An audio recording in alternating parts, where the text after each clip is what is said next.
सरस्वती जी और उनकी बहू रश्मि के बीच एक दिन बहस छिड़ जाती है। आखिर किसका काम ज्यादा आसान है, बहू का या सास का? माँ जी, सास को काम ही क्या है, आपके सारे काम उंगलियों पे तो हो जाते हैं। कुछ भी। हाँ, हिसाब तो उंगलियों पे ही हो जाता है ना।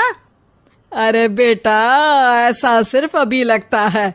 जो मुझे करना पड़ता है ना, वो तुझे करना पड़े तो समझ आएगा कि असली काम का पहाड़ कैसा होता है। ठेले बराबर वजन भी नहीं है आपके काम में, और बात पहाड़ों के वजन की कर रही हैं आप। तू ऐसा करती ही क्या है घर में बेटा, ये तो बता मुझे। मैं थोड़ी ना कुछ करती हूँ, सब जादू से हो रहा है इस घर में। अरे एक दिन मेरा काम करोगी तो समझ आएगा। Okay okay, shut up.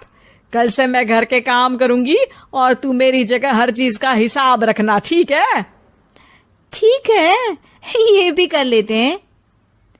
ये सास बहू की डील के बारे में रश्मि के पति अमन को नहीं पता था और ना ही अमन के पिताजी सुरेश जी को। पर गेहूं के साथ साथ जैसे घुन भी पिस जाता है, ये दोनों भी पिसने वाले थे। सुबह अमन उठकर रेडी होता है ऑफिस जाने के लिए, तो पता है उसके कपड़े नहीं निकले हुए हैं। अरे रश्मि, तुमने मेरे कपड़े नहीं निकाले?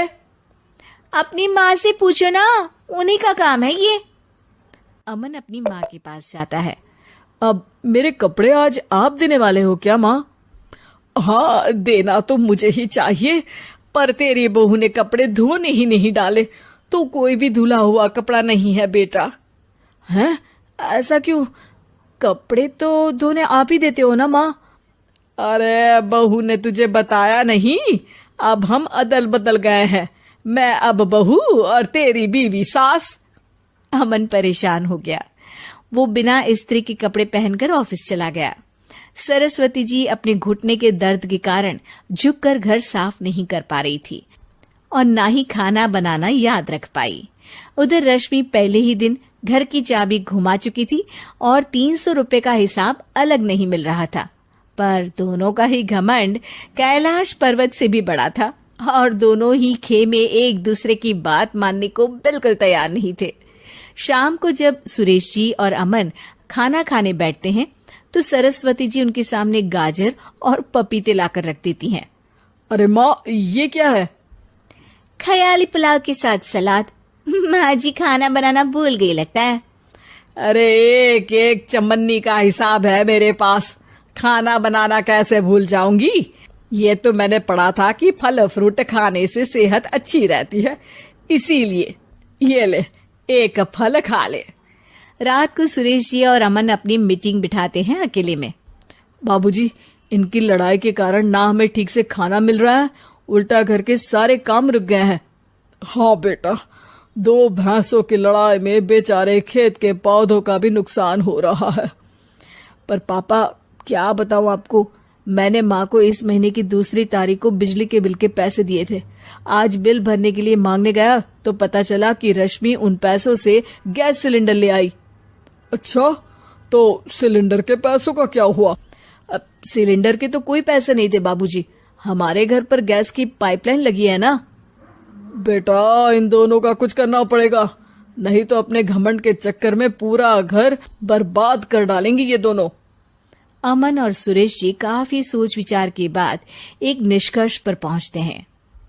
रात ही को दोनों अपनी पत्नियों की अलमारी से नई साड़ी निकालते हैं और सुबह जब रश्मि और सरस्वती जी उठते हैं तो देखते हैं कि दोनों पति साड़ी पहनकर चढ़ाव पर सब्जियां काट रहे हैं।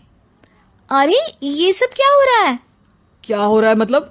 आप दोनों अदल बदल हो सकते हो तो हम क्यों नहीं? अरे क्या मतलब? नहीं नहीं, मेरी भी बचपन से किसी की बहू बनने की इच्छा थी, तो आज से सरस्वती तुम बड़ी बहू, मैं मिडल बहू और अमन छोटी बहू। अरे लेकिन सब घर पर बैठ जाएंगे तो कमाएगा कौन? ये घर कैसे चलेगा? अब वो तो भैया या बाकी लोग जाने, अब हमने भी अदल बदल कर ही लिया है तो कुछ नहीं हो सकता। रश्मि और सरस्वती जी को समझ में आ जाता है कि उन दोनों की आपस की डील की वजह से इन दोनों को बहुत तकलीफ हो रही है और उनके ईगो ने दूसरों को कितनी यातनाएं दी है। अब असल में माँ जी आप सही थी, सास बनना बहुत मुश्किल है। अरे हाँ बेटा, और तू भी, मुझसे तो नहीं हो पाया सब घर के काम, वापस बदल ले क्या? हाँ हाँ बिल्कुल माँ जी, और अब आप दोनों भी बदल लीजिए, कोई आ गया तो आप दोनों को देखकर क्या सोचेगा।